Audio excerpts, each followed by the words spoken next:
Hello friends, welcome to PW ओलियास foundation.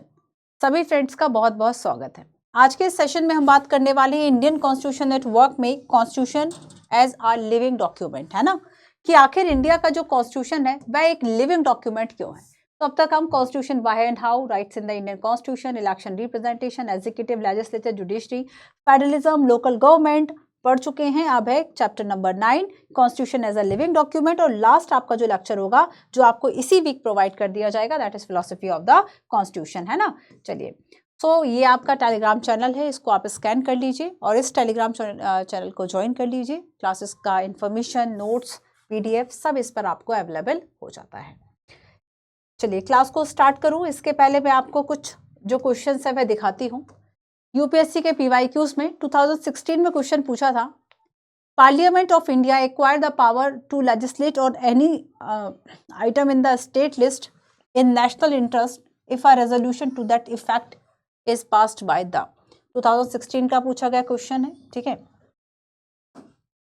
केवल question देखो, आगे हम चलेंगे। Rajya Sabha and has equal power with Lok Sabha 2020 में पूछा गया क्वेश्चन था। ये सारे क्वेश्चन चूंकि इससे रिलेटेड है इसलिए पहले आपको क्वेश्चन दिखा रही हूँ। मेंस का एक प्रैक्टिस क्वेश्चन है, examine the limitations in amending any part of Indian constitution, और एक पीवाईक्यू है जो कि मेंस का आया था 2023 लास्ट, यूपीएससी ने लास्ट ईयर पूछा, constitution of India is a living instrument with capability of enormous dynamism, है ना। सो बेसिकली ये जो पूछा कि क्या ये एक जीवंत यंत्र है ना, बहुत ज्यादा डायनेमिज्म है इसमें, और क्या ये लिविंग डॉक्यूमेंट है, इसको लेकर एक क्वेश्चन पूछा। तो आखिर ये लिविंग डॉक्यूमेंट है क्या, हम इसको पढ़ने वाले हैं। तो बेसिकली ये जो चैप्टर है ये बताता है, आर कॉन्स्टिट्यूशंस स्टैटिक, क्या जो संविधान होते हैं वह स्टैटिक होते हैं, जड़ होते हैं, मतलब उसमें चेंजेस नहीं किए जा सकते। How to amend the constitution, किस तरीके से जो कॉन्स्टिट्यूशन है, स्पेशली हम यहाँ पर इंडिया की बात करेंगे, कैसे इसको अमेंड किया जा सकता है, कैसे इसमें संशोधन किया जा सकता है, उसके लिए क्या प्रोसीजर है। Why have there been so many amendments, आखिर इतने सारे जो अमेंडमेंट्स हैं वह क्यों हुए, कि जब से हमारा जो कॉन्स्टिट्यूशन है 26 जन आने वाला भी है, 26 जन 1950, ये ऐसा दिन था जब हमारा जो कॉन्स्टिट्यूशन है वह बेसिकली ऑफिशियली रूप से, औपचारिक रूप से जो है वह लागू किया गया, है ना। तो यहाँ पर अगर ये इफेक्ट में आता है 26 जन से, क्या इतना अच्छा संविधान बन गया था कि आज हम 2024 की बात करें, कितना समय हो गया, 74 ईयर हो गए, क्या हम इसको एज इट इज ही मतलब जो कॉन्स्टिट्यूशन हमने अपनाया है अब तक कोई चेंज ही नहीं हुए, ना हमारी सोसाइटी बदली, हम उसी के द्वारा चलते जा रहे हैं, ऐसा आखिर क्यों है। Content of amendment made so far, basic structure की बात करेंगे, basic structure and evolution of the constitution, क्योंकि ये जो स्ट्रक्चर है वह कॉन्स्टिट्यूशन को अमेंड करने की जो लिमिट है वह लगाता है। And constitution as a living document, इसमें हम देखेंगे कि ये लिविंग डॉक्यूमेंट बना क्योंकि इसमें कंट्रीब्यूशन जुडिशरी का भी रहा है, maturity of the political leadership. तो ये बेसिकली लिविंग डॉक्यूमेंट क्यों है, इसको लेकर सारे पॉइंट्स हैं। सबसे फर्स्ट हम देखते हैं, आर कॉन्स्टिट्यूशन स्टैटिक। देखो जैसे कि एक एग्जांपल बताती हूँ, सोवियत यूनियन में क्या हुआ कि सोवियत यूनियन जो है बेसिकली उसमें 74 ईयर में 4 जो कॉन्स्टिट्यूशन है वह चेंज हुए, प्रॉपर चेंज हुए, ऐसा नहीं कि अमेंडमेंट हो रहा है, प्रॉपर चेंज हुए।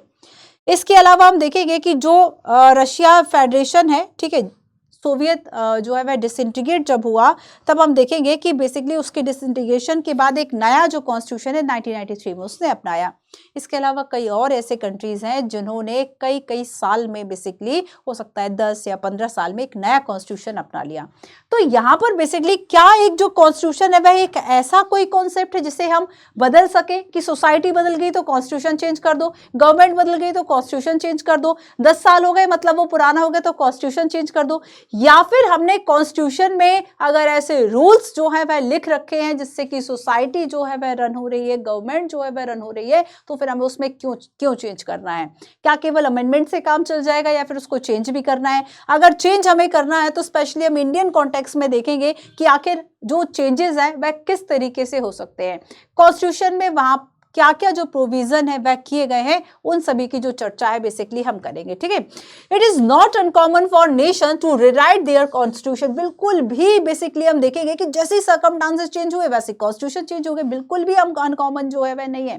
जैसे कि फ्रांस की बात करेंगे तो लास्ट 2 सेंचुरीज हम देखेंगे कि जो कॉन्स्टिट्यूशन है वह कई बार चेंज हो चुका है ना। इंडिया की लेकिन हम बात करेंगे कि India was adopted 26 November 1949 and it implementation formally start from, implementation कब से स्टार्ट हुआ? 26 जन 1950। अच्छा, एक पॉइंट मैं आपको बताती हूँ, है ना, हम सभी को पता है अगर 26 नवंबर 1949 को हमने जो है वो संविधान को अडॉप्ट कर लिया अगर, ठीक है, तो अगर हमने मान लीजिए इसको अडॉप्टेड तो कर लिया, पारित तो कर लिया, फिर हम रुक क्यों गए? हम तभी इसको भी फॉर्मली जो है बेसिकली इसका इंप्लीमेंट कर सकते थे। हम रुके क्योंकि जो 26 जनवरी है ये 1930 में इसी डेट को एक बड़ा ही इंपॉर्टेंट जो वाक्य है वह हुआ था, और इस दिन पूर्ण स्वराज जो दिवस है वह मनाया गया था। एक तरह से पूर्ण स्वतंत्रता की ही हम कह दें घोषणा की गई थी रावी नदी के तट पर, और इसलिए इस दिन को यादगार बनाने के लिए, एक मेमोरेबल बनाने के लिए हमने 26 जन जो डेट है उसको चुना, और जिसमें हमने फॉर्मली जो है अपने कॉन्स्टिट्यूशन को इम्प्लीमेंट करा। तो 26 जन 1950 को हमने जो कॉन्स्टिट्यूशन बनाया, ये क्वेश्चन आता है कि क्या इंडियन कॉन्स्टिट्यूशन जो है वह इतना अच्छा बन गया था, इतना अच्छा बन गया था कि हमें इसको बदलने की ही जरूरत नहीं पड़ी, जबकि सोसाइटी तो बहुत बदल जाती है। 10 और 50 साल की हम बात करें, इवन 50 इयर्स में कोई भी जो सोसाइटी है, कोई भी जो सिस्टम है वह डेफिनेटली चेंज हो जाता है। और अगर वो सिस्टम चेंज हो रहा है बट कॉन्स्टिट्यूशन वही है, तब आखिर किस तरीके से हमारा जो constitution is one of the हम सक्सेसफुल कॉन्स्टिट्यूशन कहते हैं कि आखिर इतने वर्षों के बाद भी, 70+ ईयर के बाद भी हमारा जो कॉन्स्टिट्यूशन है वह इतना ज़्यादा सक्सेसफुल कैसे है, जबकि कई देशों ने अपने जो संविधान है हो सकता है 10 साल में भी 2 बार चेंज कर लिए हों, ठीक है। तो इसकी एक सबसे बड़ी खूबसूरती है कि एक लिविंग डॉक्यूमेंट है। लिविंग डॉक्यूमेंट का मतलब क्या है हम उसको समझेंगे, ठीक है। चलिए लिविंग डॉक्यूमेंट का मतलब क्या है? Consider the following statement, Our constitution accept the necessity of modification according to the changing needs of the society। क्या जो हमारा कॉन्स्टिट्यूशन है वह एक्सेप्ट करता है कि भाई आवश्यक हो जाता है जब सोसाइटी में चेंजेस आते हैं तब हमें जो है वह चेंजेस करना चाहिए, क्या इसको एक्सेप्ट करता है? In actual working of the constitution there has been enough flexibility of interpretations,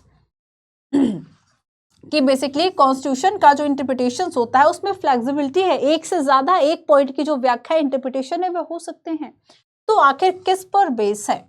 सो यहाँ पर दोनों ही स्टेटमेंट डेफिनेटली बिल्कुल सही है, और इसलिए हम देखेंगे कि देखो 1950 में बेसिकली हमने देखा था कि फॉर्मली जो है वह हमने इम्प्लीमेंट करा कॉन्स्टिट्यूशन को। 1951 में ही जो फर्स्ट अमेंडमेंट है वह हो गया, 1951 में ही फर्स्ट अमेंडमेंट जो है वह हो गया। और अगर अभी हम 2023 तक की बात करें तो इसमें 106 जो कॉन्स्टिट्यूशन के अमेंडमेंट है वह अब तक हो चुके हैं। तो जो संविधान हमने अपनाया था उसमें अब तक काफ़ी चेंजेस आए हैं, बट हम ये नहीं कह सकते कि ये जो चेंजेस हैं हमने कॉन्स्टिट्यूशन को चेंज कर दिया। हम यहाँ पर अमेंडमेंट वर्ड का यूज़ कर रहे हैं, हम यहाँ पे संशोधन जो वर्ड है उसका यूज़ कर रहे हैं। कौन सा स्टेटमेंट इसमें करेक्ट है? 1 और 2, ठीक है, 1 और 2। चलो देखेंगे कि आखिर संविधान में जो संशोधन है वह कैसे किया जाता है, ठीक है। संविधान में जो संशोधन है वह कैसे किया जाता है हम उसको समझेंगे, लेकिन उसके पहले हम देखेंगे कि जो इंडियन कॉन्स्टिट्यूशन है वह एक लिविंग कॉन्स्टिट्यूशन है, एक लिविंग डॉक्यूमेंट है, वो कैसे है? The Indian constitution, the Indian Constitution a living document, the Indian Constitution a living document, ठीक है। सबसे फर्स्ट तो दोनों डेट लिख लो, 26 नवंबर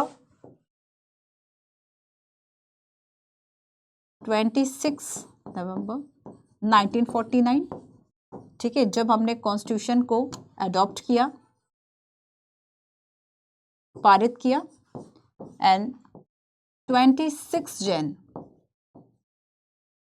1950 जब हमने बेसिकली क्या किया, फॉर्मली इम्प्लीमेंट किया।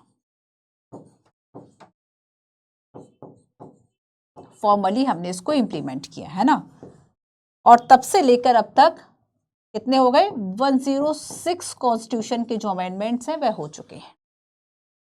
सो देखेंगे हम बेसिकली कि जो ये कॉन्स्टिट्यूशन हमने अडॉप्ट किया इसमें कई तरह के जो चेंजेस हैं वह हमने किए। आज तक की डेट की अगर हम बात करें तो बेसिकली क्या हमारा जो कॉन्स्टिट्यूशन का फ्रेमवर्क इस दिन हमने जो रूपरेखा जो फ्रेमवर्क हमने कॉन्स्टिट्यूशन का अपनाया था, क्या ये कॉन्स्टिट्यूशन का फ्रेमवर्क इतना अच्छा बन गया था कि जो ये सोसाइटी बदली हमने कॉन्स्टिट्यूशन नहीं बदला? ठीक है, या फिर इसमें एक क्वेश्चन आ जाता है कि जो क्वेश्चन मार्क कि जो हमारे कॉन्स्टिट्यूशन मेकर थे वो आज से जो हमारे कॉन्स्टिट्यूशन मेकर थे, मतलब जिन्होंने संविधान बनाया, संविधान निर्माता जो रहे, कॉन्स्टिट्यूशन मेकर जो रहे, क्या ये बहुत दूरदर्शी थे? क्या आज से 50 साल बाद, 100 साल बाद होने वाली समस्याओं का इनने समाधान पहले ही कर लिया था? तो क्या हम देखेंगे कि बहुत ज्यादा फोरसाइटेड थे एंड प्रोवाइड many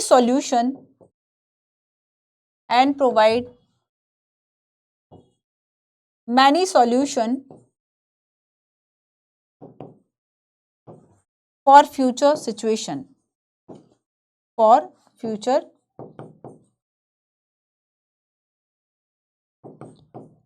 situations। ठीक है, क्या ये इतने ज्यादा दूरदर्शी थे कि इन्होंने पहले ही सब कुछ देख लिया था कि ऐसी ऐसी प्रॉब्लम्स आएंगी और सारी चीजें इन्होंने शामिल कर ली थी?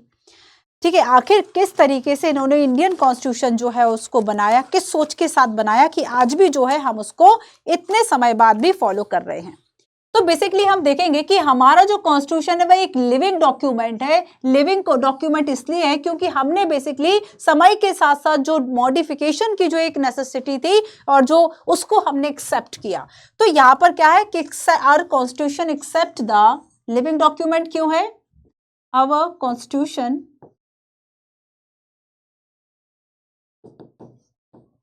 accept the necessity of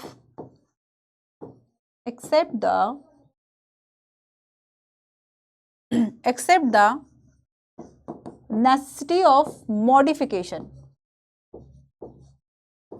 ठीक है, necessity of modification according to change need of society। तो जो सोसाइटी में नीड थी, है ना, उस तरह के जो चेंजेस किए जाने थे, इन चेंजेस को बेसिकली क्या किया था? एक्सेप्ट किया है कॉन्स्टिट्यूशन ने।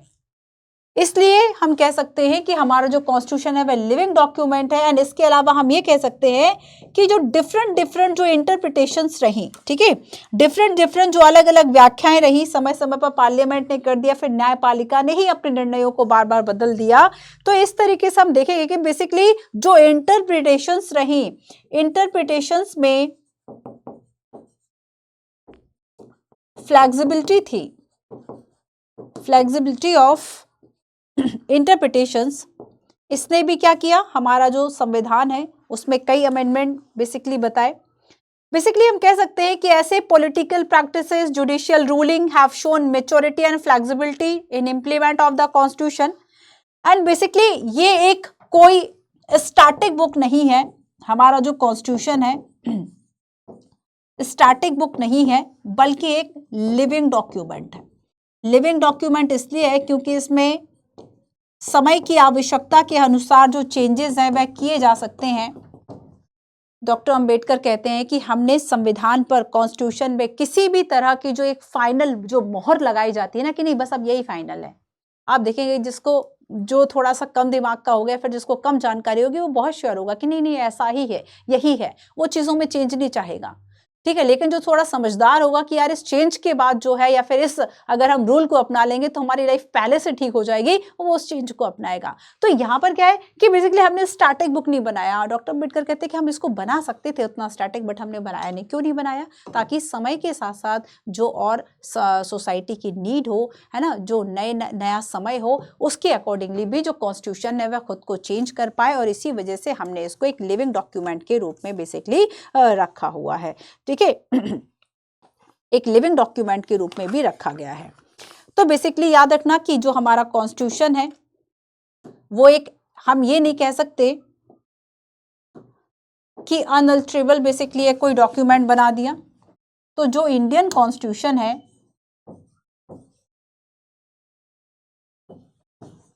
इंडियन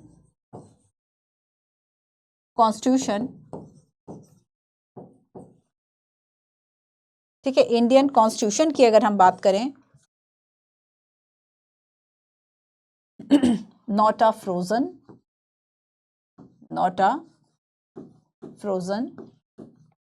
and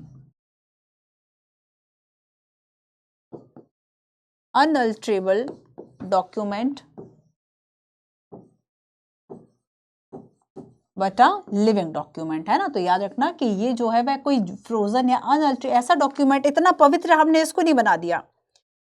तो constitution is a framework for a democratic governance of the society, है ना। तो यहाँ पर सरकार को किस तरीके से जो है सरकार काम करेगी, किस तरीके से हमारी सोसाइटी चलेगी, उन सभी चीजों के लिए हमने बनाया। और ये जो डॉक्यूमेंट है उसे हमने बहुत ज्यादा एक हम कह सकते हैं कि रिजिड डॉक्यूमेंट नहीं बनाया, ठीक है। तो बेसिकली हम देखेंगे कि कॉन्स्टिट्यूशन की अगर हम बात करेंगे तो कॉन्स्टिट्यूशन अब जैसे सोसाइटी को गवर्न करने के लिए बता दी, बस सोसाइटी जो है वह तो चेंज हो रही है, सोसाइटी जो है वह क्या हो रही है, चेंज हो जा रही है। सो बेसिकली जो सोसाइटी है, ठीक है, रिक्वायर अ चेंज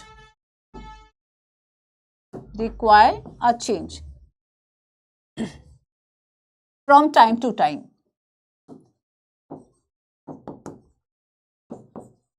तब क्या हमें, अगर सोसाइटी बदल गई, मान लीजिए सोसाइटी चेंज हो गई, तो क्या हम सोसाइटी के चेंज होने के साथ ही जो कॉन्स्टिट्यूशन है वह चेंज कर दें, या गवर्नमेंट बदल गई तो कॉन्स्टिट्यूशन चेंज कर दें? नहीं, बल्कि हम क्या करें कि केवल हमें जितनी जरूरत है हम उसके अकॉर्डिंगली इसको मॉडिफाई कर लें।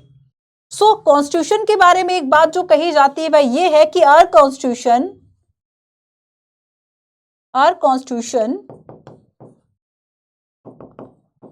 is not a static document,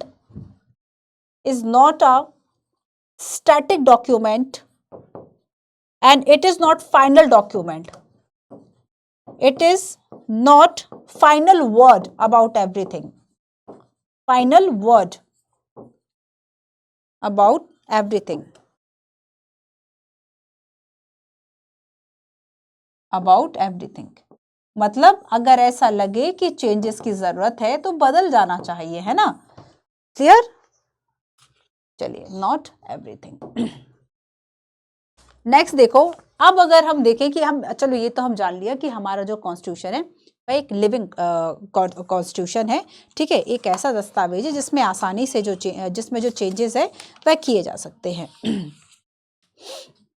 लेकिन देखो, इसमें बेसिकली एक प्रॉब्लम और थी कि अब अगर हम कॉन्स्टिट्यूशन को बेसिकली इतना ज़्यादा फ्लेक्सिबल बना दें कि उसमें बहुत इजीली चेंजेस हो जाएं, और दूसरा सोचो कि हम इतना ज़्यादा उसको रिजिड बना दें कि उसमें चेंजेस जो है वह हो ही ना पाए, तब ऐसे में क्या होगा, तब ऐसे में एक प्रॉब्लम हो जाएगी। मतलब दोनों ही जो स्थितियां हैं, दोनों ही जो सिचुएशंस हैं, वह हम कह सकते हैं अच्छी सिचुएशंस नहीं है, है ना। दोनों ही सूरत में कॉन्स्टिट्यूशन को जो है वह खतरा हो सकता था।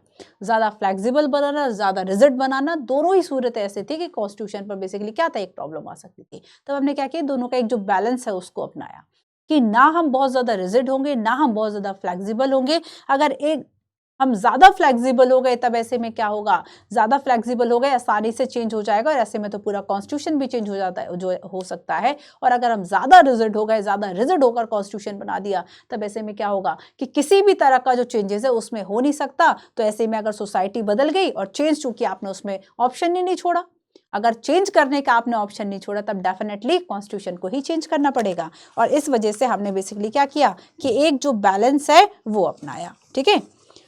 एक जो बैलेंस है उस बैलेंस को बेसिकली हमने अपनाया। तो बैलेंसिंग अप्रोच हमने अपनाई, बैलेंसिंग अप्रोच,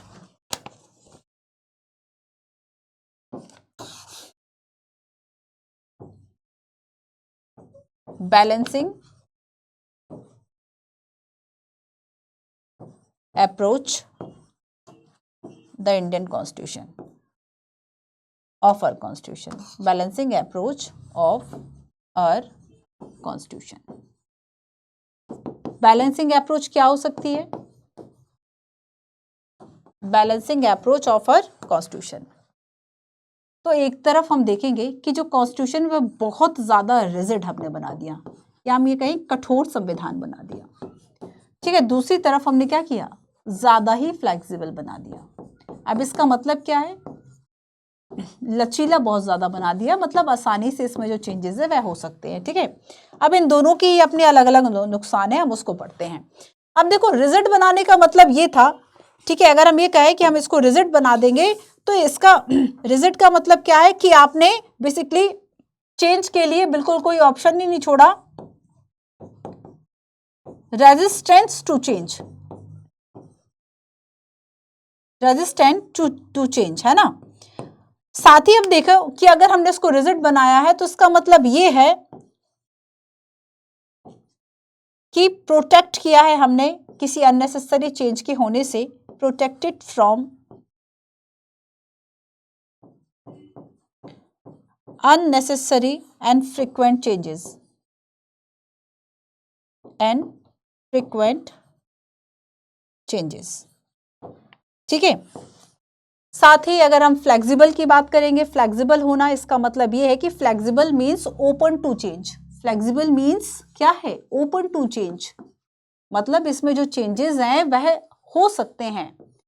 तो अगर ओपन टू चेंज हमने इसको रखा है तब हम इसको क्या कहेंगे, ऐसा जो संविधान है वो फ्लेक्सिबल होगा, है ना। ऐसा जो संविधान है वो फ्लेक्सिबल होगा। और जब हम कहेंगे कि एट द सेम टाइम ये रिजिड भी है, रिजिड है इसका मतलब क्या है कि कोई भी ऐसा नहीं कि हमने अननेसेसरी जो चेंज है वह उसमें कर दिया, तो एक पूरा जो प्रोसेस है वह रखा गया है, ठीक है। तो हम देखेंगे कि इंडियन कॉन्स्टिट्यूशन जो है, जैसे कि अगर हम ब्रिटेन का संविधान कहेंगे तो ब्रिटेन का जो कॉन्स्टिट्यूशन है वो इतना ज्यादा फ्लेक्सिबल है कि उसमें पूरा ही अनरिटन कॉन्स्टिट्यूशन उसमें है, बट अनरिटन कॉन्स्टिट्यूशन, है ना। उसमें तो अब अनरिटन है, पूरा एक बुक नहीं है, पूरा एक सेट नहीं है डॉक्यूमेंट का, ऐसे में उसमें चेंज दे पूरा का पूरा संविधान जो है बदला जा सकता है। अमेरिका कॉन्स्टिट्यूशन की बात करेंगे तो अमेरिकन जो कॉन्स्टिट्यूशन है बहुत ही ज्यादा एक रिजिड कॉन्स्टिट्यूशन कहा जाता है, जिसमें कि किसी भी तरह के जो चेंज है उसकी संभावना, उसकी पॉसिबिलिटी नहीं होती है, वो रेजिस्टेंस करेगा किसी भी तरह के चेंज का, ठीक है। लेकिन इंडिया ने क्या किया है कि इंडियन कॉन्स्टिट्यूशन ने एक बैलेंसिंग अप्रोच की बात की है, एक बेसिकली इन दोनों के बीच में संतुलन की बात की है। इसलिए इंडिया के कॉन्स्टिट्यूशन को जानते हो क्या कहा जाता है, आप हिंदी में देखेंगे नम अनम का संतुलन, नम नम, है ना, नम अनम संतुलन। नम दैट मीन्स जो लचीला हो, है ना, और अनम दैट मीन्स जो रिजिड हो, ठीक है, क्लियर। चलो नेक्स्ट देखो, तो बेसिकली हमने इसको फ्लेक्सिबल क्यों बनाया उसको समझो। फ्लेक्सिबल इसलिए बनाया, अच्छा ये बताओ कॉन्स्टिट्यूशन मेकर ह्यूमंस ही तो थे, ह्यूमन एरर पॉसिबल है इसमें, नहीं है, डेफिनेटली है। तो framer of the constitution were well aware that the document could have flaw of error. They understood that no document could be completely error free. Definitely. तो यहाँ पर क्या है कि हमारे जो कॉन्स्टिट्यूशन मेकर थे, समझदार लोग तो थे ही, देखो ठीक है, कॉन्स्टिट्यूशन मेकर थे तभी वो ऐसा संविधान बना गए जिससे हम आज भी जो है वह देश को चला पा रहे हैं। कॉन्स्टिट्यूशन मेकर ठीक है, ये जानते थे कि जो कोई भी डॉक्यूमेंट है, no document could be no document could be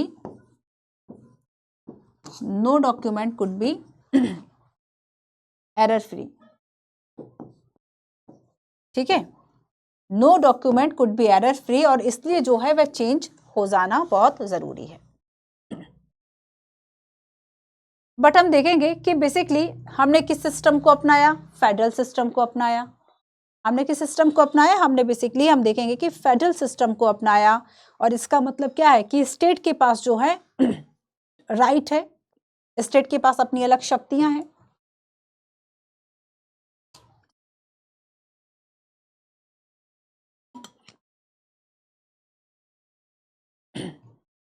state के पास राइट हैं, अपनी अलग शक्तियां हैं।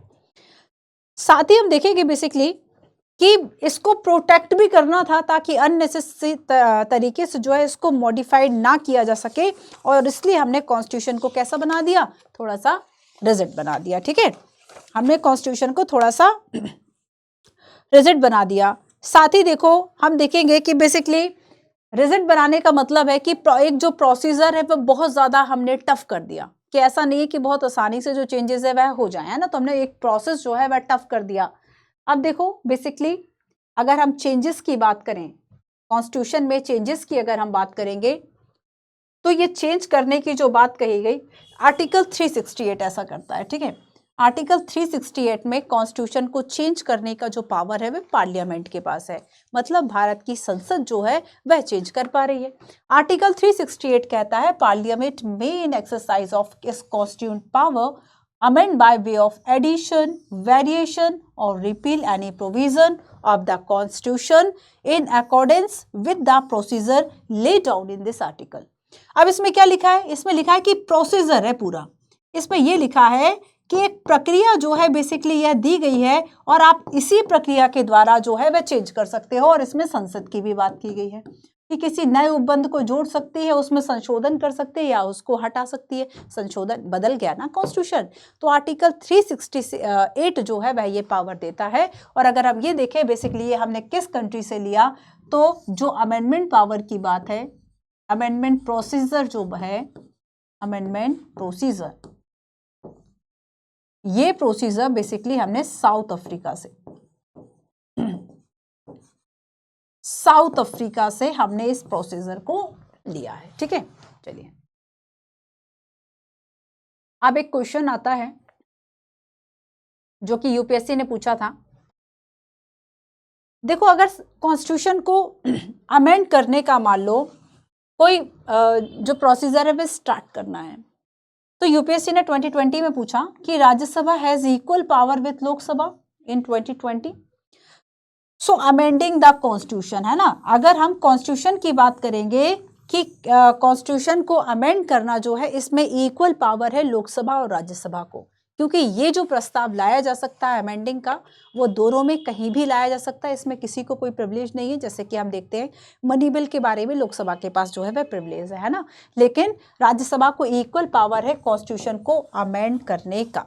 ठीक है, नेक्स्ट देखो एक क्वेश्चन देखो, constitution to be flexible and at the same time rigid mean क्या है। Flexible mean open to change and rigid mean resistance to change.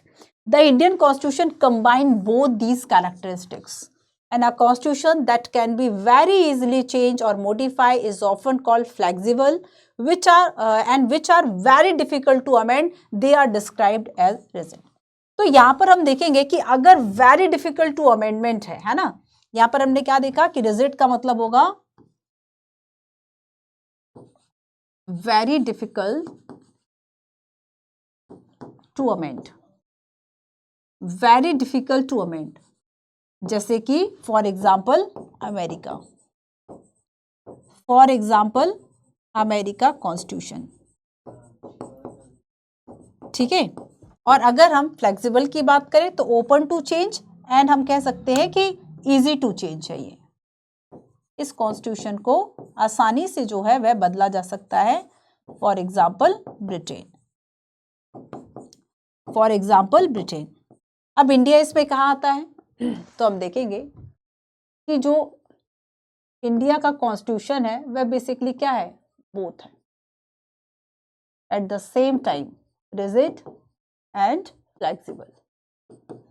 अब ऐसा इसलिए कहा जाता है क्योंकि कुछ ऐसे कॉन्स्टिट्यूशन के प्रोविजन हैं जिन्हें की आसानी से नहीं बदला जा सकता, जैसे कि हम फंडामेंटल राइट्स की बात, जिसके लिए प्रोसेस टफ है। कुछ ऐसे प्रोविजन हैं जिन्हें कि बहुत आसानी से चेंज किया जा सकता है, जिसे कि हम फ्लेक्सिबल कहते हैं। ठीक है, तो आसानी से काफी प्रोविजंस को चेंज किया जाता है, इसलिए हम इसको, तो यहाँ पर ये दोनों ही स्टेटमेंट, सॉरी तीनों ही स्टेटमेंट जो है वह डेफिनेटली सेम है, सही है। ठीक है, चलिए एक क्वेश्चन देखिए। अच्छा क्वेश्चन हो गया, पहले ये बताती हूँ कि आखिर जो अमेंडमेंट है वह कैसे किया जा सकता है ना। इंडियन कॉन्स्टिट्यूशन की बात करें तो जो अमेंडमेंट है वह कैसे किया जा सकता है। अमेंडमेंट बेसिकली 3 तरीके से हो सकता है, ठीक है। अमेंडमेंट 3 तरीके से हो सकता है। एक जिसे कहा जाता है साधारण बहुमत, सिंपल मेजोरिटी, और ये साधारण बहुमत किसका है? Ordinary law, simple majority in parliament, ठीक है। तो यहां पर कहा जाता है कि संसद का साधारण बहुमत, संसद अपने साधारण बहुमत के द्वारा जो चेंजेस कर सकती है वो संसद, और ऐसे कई हम देखेंगे, कई ऐसे आर्टिकल्स हैं जिसमें कि केवल पार्लियामेंट सिंपल मेजोरिटी से, ठीक है। अब देखो नेक्स्ट हम देखेंगे कि स्पेशल मेजोरिटी, विशेष बहुमत। नेक्स्ट क्या है? विशेष बहुमत। अब देखो संसद का जो विशेष बहुमत है पार्लियामेंट का, ठीक है, ये आर्टिकल 368 के अकॉर्डिंगली है। और स्पेशल मेजोरिटी के साथ एक और पॉइंट जोड़ दो कि जो आधे राज्यों की विधानसभाएं हैं, विधानमंडल है, legislatures of half the state, ये भी आर्टिकल 360 के अंतर्गत है। तो बेसिकली कॉन्स्टिट्यूशन में जो चेंजेस है वह 3 तरीके से हो सकते हैं, 3 इसका प्रोसेस है।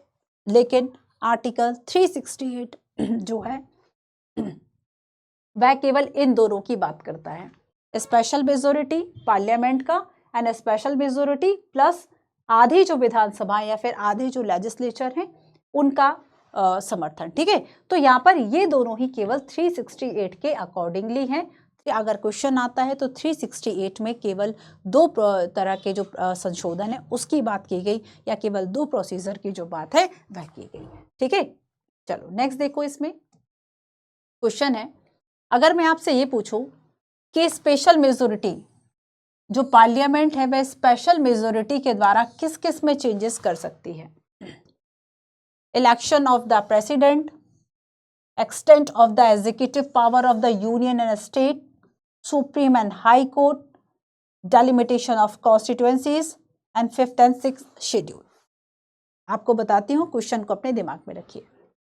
मैं कुछ इंपॉर्टेंट अगर आपसे कॉन्स्टिट्यूशन अमेंडमेंट की बात करूं, जैसे कि 100 कॉन्स्टिट्यूशन अमेंडमेंट एक्ट जो कि 2015 में आया, 101 जो कि 2017 में आया, 102 18 में आया, 103 19 में आया, 104 20 में आया, 105 एंड 106, ठीक है, इसको भी देख लेना।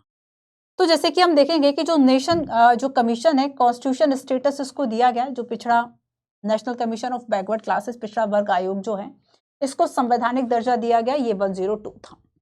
10% अगर हम EWS रिजर्वेशन की बात करेंगे, सवर्ण वर्ग आरक्षण, ये आपका 103 था। गुड एंड सर्विस टैक्स की बात करेंगे 101 था, ठीक है। क्वेश्चन देखिए, there are many articles in the constitution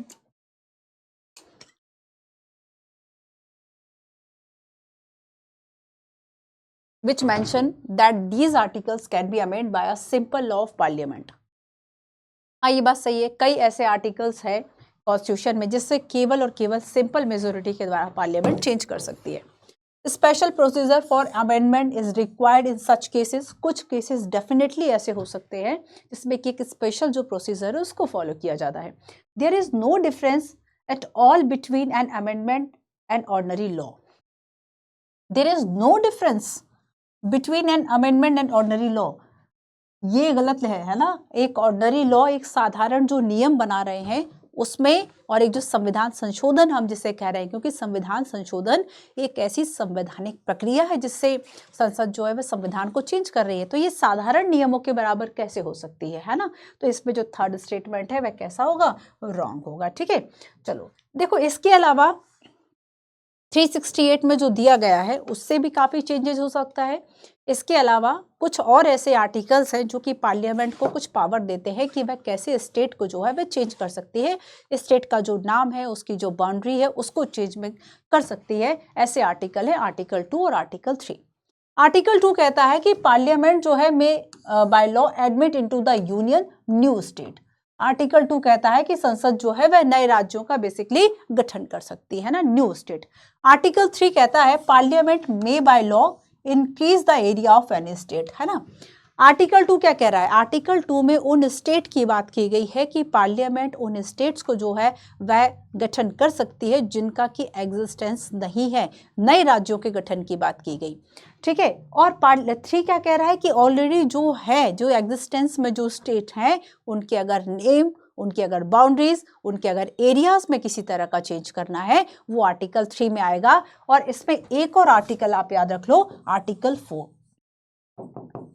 article 4 जानते हो क्या कहता है? आर्टिकल 4 कहता है कि जो भी 2 और 3, आर्टिकल 4 कहता है कि आर्टिकल 2 एंड 3 जो है ये कॉन्स्टिट्यूशन अमेंडमेंट नहीं कहलाएंगे। ये कॉन्स्टिट्यूशन जो अमेंडमेंट है इसको नहीं कहा जाएगा, बल्कि अब देखो यहां पर एक बात याद रखना, क्या लिखा हुआ है? May by law. Constitution amendment तो नहीं लिखा। यूपीएससी क्वेश्चन पूछता है कि अगर किसी स्टेट की बाउंड्री को चेंज करना है तो पार्लियामेंट को उसके लिए कॉन्स्टिट्यूशन में अमेंडमेंट करना होगा। बहुत गलत बात लिखी थी, क्योंकि यहाँ पे देखो अमेंडमेंट नहीं बल्कि बाय लॉ लिखा है। बाय लॉ, बाय लॉ का मतलब क्या होगा कि साधारण रूप से वह नियम बना के कर दे। कॉन्स्टिट्यूशन अमेंडमेंट तो एक अलग ही प्रोसीजर हो रहा है ना, एक विशेष प्रक्रिया है। तो अगर बाय लॉ कर सकती है तब डेफिनेटली ये संविधान संशोधन नहीं है। पार्लियामेंट में बाय लॉ, तो आर्टिकल 3 और आर्टिकल 4 में ये जो वर्ड है में बाय लॉ, ये जो वर्ड है ना, ये बताता है कि इसको कॉन्स्टिट्यूशन अमेंडमेंट नहीं माना जाएगा। So read carefully the following text of some article of the constitution. In both these articles, the wording by law indicate that these articles can be modified by the parliament without recourse to the procedure laid down in the article 368. अगर इसमें ये कहा जाता कि article 368 या कोई विशेष प्रक्रिया या संविधान संशोधन के द्वारा करेगा, तब तो आर्टिकल 2 और 3 को आप कॉन्स्टिट्यूशन अमेंडमेंट मानते, बट इसमें केवल बाय लॉ लिखा है, तो पार्लियामेंट केवल जैसे नॉर्मली नियम बना देती है वैसे ही नियम बनाकर इस काम को भी कर सकती है, ठीक है। चलिए क्वेश्चन देखो, which provision given below can be amend by a simple majority of the parliament? Simple majority की बात हो रही है। Election of president, fundamental rights, representation of state in parliament, या फिर सिटीजनशिप एक्वाइजिशन एंड टर्मिनेशन। एक और क्वेश्चन देखो, consider the following statement. Under the Article 368, there are 3 methods of amending of the Constitution. Article 368 मैंने लिखा है। Article 368 वैसे हम टोटली देखें तो 3 है ऐसे प्रोविजन जिससे कॉन्स्टिट्यूशन को अमेंड किया जा सकता है, बट आर्टिकल 368 जो है वह केवल 2 मेथड्स ऑफ अमेंडिंग कॉन्स्टिट्यूशन की बात करता है। तो ये चेंज हो गया, ये गलत हो गया, बिकॉज ऑफ ये 3 नहीं है बल्कि ये 2 है। One method is that amendment can be made by special majority of 2 houses of the parliament. Other method is some more difficult. It requires a special majority and parliament and consent of half of the state. ठीक है, ये दोनों statement सही है। अगर यहाँ पे ये लिखा होता कि special majority of parliament and special majority half of the state legislature, तब गलत हो जाता, क्योंकि स्टेट लेजिस्लेचर जो है केवल अगर हाफ ही स्टेट लेजिस्लेचर नॉर्मली कंसेंट कर दिया, सिंपल मेजोरिटी वर्ड आता है यहाँ पर, ठीक है। तो इस तरह से स्टेटमेंट कौन सी सही है? 2 एंड 3 जो स्टेटमेंट है वह इसमें सही होगा, ठीक है। चलिए नेक्स्ट देखते हैं। एक और क्वेश्चन देखो, consider the following statement that all amendment to the constitution are initiated. जो अमेंडमेंट है कॉन्स्टिट्यूशन में ये इनिशिएट किए जाते हैं only in parliament, outside agency या कॉन्स्टिट्यूशन कमीशन। किसके द्वारा कॉन्स्टिट्यूशन अमेंडमेंट जो है वो इनिशिएट किए जा सकते हैं? याद रखना कि ये केवल जो है या तो हम ये कह दें कि लोकसभा और राज्यसभा, या तो हम लोकसभा और राज्यसभा जो है वह अलग से मेंशन कर लें, ठीक है, या फिर हम कह लें ओनली इन द पार्लियामेंट, है ना। पार्लियामेंट केवल और केवल, इवन स्टेट लेजिस्लेटिव को भी ये राइट नहीं है कि वह कॉन्स्टिट्यूशन को अमेंड करने का किसी तरह का जो प्रस्ताव है, रेजोल्यूशन है, वह ला सके, किसी तरह का प्रोसीजर स्टार्ट कर सके। तो यहाँ पर देखो केवल पार्लियामेंट के पास ये राइट है कि वह कॉन्स्टिट्यूशन को जो है वह अमेंड कर सकता है, ना ही आउटसाइड एजेंसीज, ना ही कोई कमीशन। तो इसमें आंसर क्या होगा? आपको बताना है कि कौन सा जो है वह करेक्ट स्टेटमेंट है, तो हम इसमें चेंज कर लेते हैं 1 ओनली, ठीक है, 1 ओनली, केवल और केवल एक इसका सही आंसर होगा। चलिए अब हम समझते हैं कि आखिर हम बार बार जो ये स्पेशल मेजोरिटी की बात कर रहे हैं, स्पेशल मेजोरिटी क्या है ना। Special majority plus half legislature की कंसेंट की बात करेंगे, ये क्या है, और सिंपल मेजोरिटी से किस किस में जो चेंजेस है वे किए जा सकते हैं। तो सबसे फर्स्ट पहले स्पेशल मेजोरिटी पे आ जाओ। स्पेशल मेजोरिटी मतलब इसमें 2 डिफरेंट काइंड ऑफ मेजोरिटी की बात होती है। जैसे कि मान लो लोकसभा में अगर टोटल मेंबर जो है 550 है फॉर एग्जांपल, तो उस टोटल मेंबर का कम से कम आधे से अधिक तो प्रेजेंस होना चाहिए, है ना मतलब टोटल का बहुमत हो। एक तो टोटल के बहुमत की बात की गई, और जो लोग प्रेजेंट होंगे और जो लोग वोटिंग करेंगे उनके 2/3 जो वोटिंग की बात है वह इसमें की जाती है। तो amending to the constitution require 2 different kind of special majority. In the first place, those voting in favor of the amendment bill should be constitute at least half of the total strength। ये कितना हो, total strength का at least जो है वह half हो, जो कि इसको कॉन्स्टिट्यूट करेगा। And secondly, the supporter of the amendment bill must also constitute 2/3 of those who actually take a part in voting।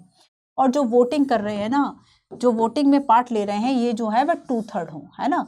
जो वोटिंग में पार्ट ले रहे हैं ये कितने हो, ये एक्चुअली में 2/3 हो। तो basically half of the total strength and actually take part in voting, इसका 2/3, है ना। तो 2/3 मेंबर्स इसमें होने चाहिए। इन दोनों को मिलाकर जो है वह स्पेशल मेजोरिटी कहा जाता है। ठीक है, both houses of the parliament must pass the amendment bill separately in the same manner. अब देखो याद रखो कि बेसिकली इस तरह का जो भी प्रस्ताव आएगा, जो भी अमेंडमेंट बिल होगा, ये अमेंडमेंट बिल चूंकि दोनों जो हाउसेज हैं, लोकसभा और राज्यसभा, उनसे सेपरेटली पास होगा, और वो भी स्पेशल मेजोरिटी के द्वारा। और अलग अलग, ध्यान रखना सेपरेटली वर्ड है, एंड दैट्स वाई इसमें जॉइंट सेशन का कोई प्रोविजन नहीं है। मतलब संयुक्त अधिवेशन का जो प्रावधान है वो नहीं हो सकता। जैसे कि ठीक वही बात जैसे कि मनी बिल पर नहीं हो सकता, वैसे ही जॉइंट सेशन जो है वह कॉन्स्टिट्यूशन अमेंडमेंट पर नहीं लाया जा सकता। ठीक है, for every amendment bill the special majority is required. और ये जो रिक्वायर्ड है ना स्पेशल मेजोरिटी, ये सेपरेटली रिक्वायर्ड है दोनों हाउसेस की अलग अलग। ठीक है, in addition to this both of the houses must pass the amendment bill with a special majority separately। This mean the unless there is a sufficient consensus over the proposed amendment and it cannot be passed। next देखो, अब यहां पर जो bill ये पास कर दिया उसके बाद प्रेसिडेंट की असेंट के लिए भेजा जाता है। तो जो प्रेसिडेंट है उनके पास क्या ऑप्शन है? क्या प्रेसिडेंट जो है वह रिकंसीडर करने के लिए कह सकते हैं? रिकंसीडर के लिए क्या बैक कर सकते हैं? नहीं। तो प्रेसिडेंट जो है बेसिकली एक तरह से प्रेसिडेंट जो है वह साइन करने के लिए बाध्य हैं कि संविधान संशोधन का जो बिल है प्रेसिडेंट इसको रिकंसीडर के लिए वापस जो है वह नहीं कर सकते। तो प्रेसिडेंट को इस पे साइन करना ही होगा। ठीक है, अब देखो डॉक्टर अंबेडकर ने ये जो 2/3 मेजोरिटी रखा ना स्पेशल मेजोरिटी, इसके लिए एक बड़ी अच्छी बात कही। उन्होंने कहा कि अगर आप संविधान में संशोधन करना चाहते हैं और 2/3 मेजोरिटी अगर आपके पास नहीं है, इसका मतलब ये है कि जो डिससैटिस्फैक्शन आपके दिमाग में है वो केवल आपका है, उसमें लोग शामिल नहीं हैं। तो इन्होंने कहा कि 2/3 मेजोरिटी का मतलब ये है कि संविधान संशोधन में लोग जो हैं वह कितना शामिल है ना। अब देखो लोग ऐसे डायरेक्ट तो शामिल है नहीं, लेकिन लोगों ने कहीं ना कहीं जो पीपल्स है उन्होंने अपना रिप्रेजेंटेटिव तो किया हुआ है इलेक्ट। तो वो रिप्रेजेंटेटिव अगर उसमें नहीं शामिल हो रहा है, इसका मतलब क्या है कि वो लोग जो है वह शामिल है इनडायरेक्टली। तो वही बात हुई ना। तो यहाँ ये कहा जाता है if those who are dissatisfied with the constitution have only to obtain a 2/3 majority। बस इतनी ही तो प्राप्त करनी है। if they cannot obtain even their dissatisfaction with the constitution cannot be deemed to be shared by a general public, है ना। ये असंतोष आम लोगों का नहीं है। so Dr. Ambedkar is talking here not only of parliamentary majority, he referred to sharing of general public, है ना। And this indicate that behind the majority there is a principle of public opinion that govern decision making. ठीक है, तो यहाँ पर ये जो है वह इंपॉर्टेंट है। चलिए आगे हम देखेंगे। स्पेशल मेजोरिटी की तो बात हो गई कि टोटल जो स्ट्रेंथ है उसका हाफ, और जो वोटिंग कर रहे हैं वो 2/3। अब वो स्पेशल मेजोरिटी तो हो, एक और क्लॉज जुड़ गया, आधे से अधिक राज्य, है ना। अब ये क्या है और ये किन बातों पर जरूरी है? देखो ये जरूरी है कि मान लो कुछ ऐसे प्रोविजन कॉन्स्टिट्यूशन में होते हैं जैसे कि केंद्र और राज्य संबंध जो है, जो सेंटर और स्टेट की अगर हम रिलेशन की बात करें उनमें कोई चेंज करना है, या फिर हम ये कहें कि मान लो जो फेडरल स्ट्रक्चर है, ठीक है, जो फेडरल सिस्टम है, इस फेडरल सिस्टम को चेंज करना है। तो फेडरल सिस्टम में तो फिर हम देखेंगे कि जो सेंटर है और जो स्टेट है दोनों शामिल हैं।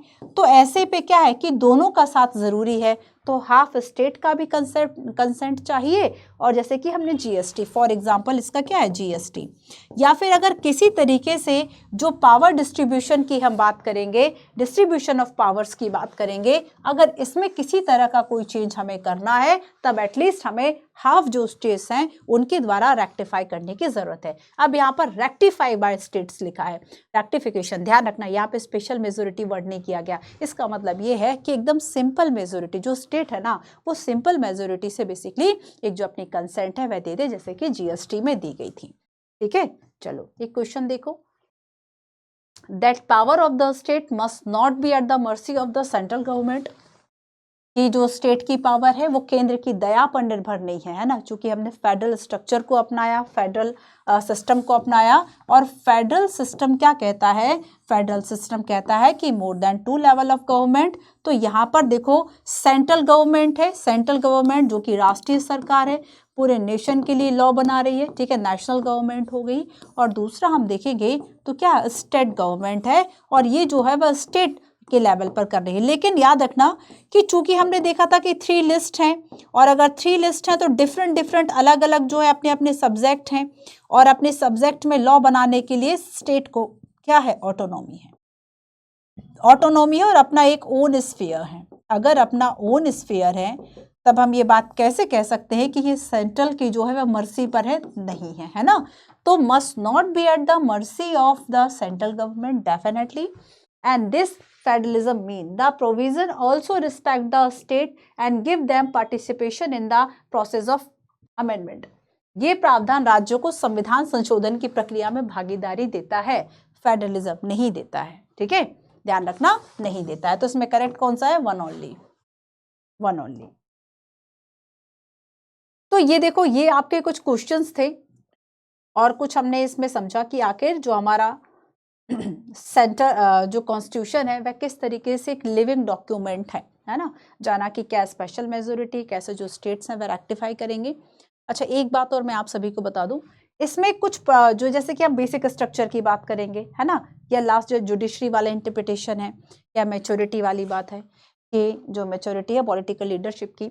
तो लास्ट आपका इसमें जो चैप्टर है ना, जो कि नेक्स्ट इस वीक में आपको मिल जाएगा, तो नेक्स्ट लेक्चर जो आपका फिलॉसफी ऑफ द कॉन्स्टिट्यूशन होगा, उस फिलॉसफी ऑफ द कॉन्स्टिट्यूशन में बेसिक स्ट्रक्चर डॉक्ट्रिन भी है, ये हम उसके साथ जो है वह कवर कर लेंगे। तो फिलॉसफी भी कवर हो जाएगी और ये भी कवर हो जाएगा। ठीक है, और साथ साथ देखो लिविंग डॉक्यूमेंट में जुडिशरी के इंटरप्रिटेशंस और लीडरशिप ये क्या क्वालिटी है, इसको भी हम आगे समझ लेंगे। तो आज के सेशन में हमने देखा कि इंडियन कॉन्स्टिट्यूशन जो है वह एक लिविंग डॉक्यूमेंट जो है वह क्यों है।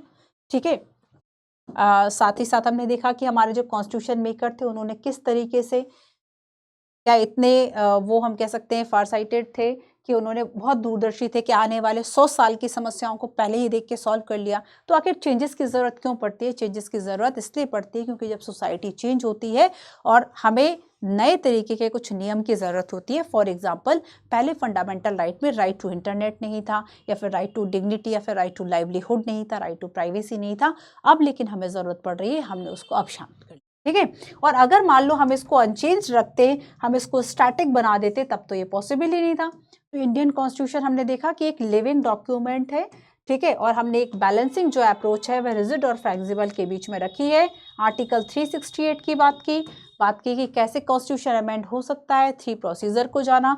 368 में केवल 2 प्रोसेस की बात की गई है, स्पेशल मेजोरिटी पार्लियामेंट की और दूसरा स्पेशल मेजोरिटी तो पार्लियामेंट की चाहिए, साथ ही हाफ जो स्टेट है उनका रेक्टिफिकेशन। ठीक है, फिर आर्टिकल 2 और आर्टिकल 3 की बात की। आर्टिकल 2 और आर्टिकल 3 में चूंकि बाय लॉ वर्ड लिखा हुआ है, और अगर बाय लॉ लिखा है तो ये बेसिकली अमेंडमेंट नहीं माना जाएगा, ऐसा आर्टिकल 4 कहता है। ठीक है, कुछ क्वेश्चंस मैंने आपके लिए छोड़ दिए हैं, 1-2 क्वेश्चंस।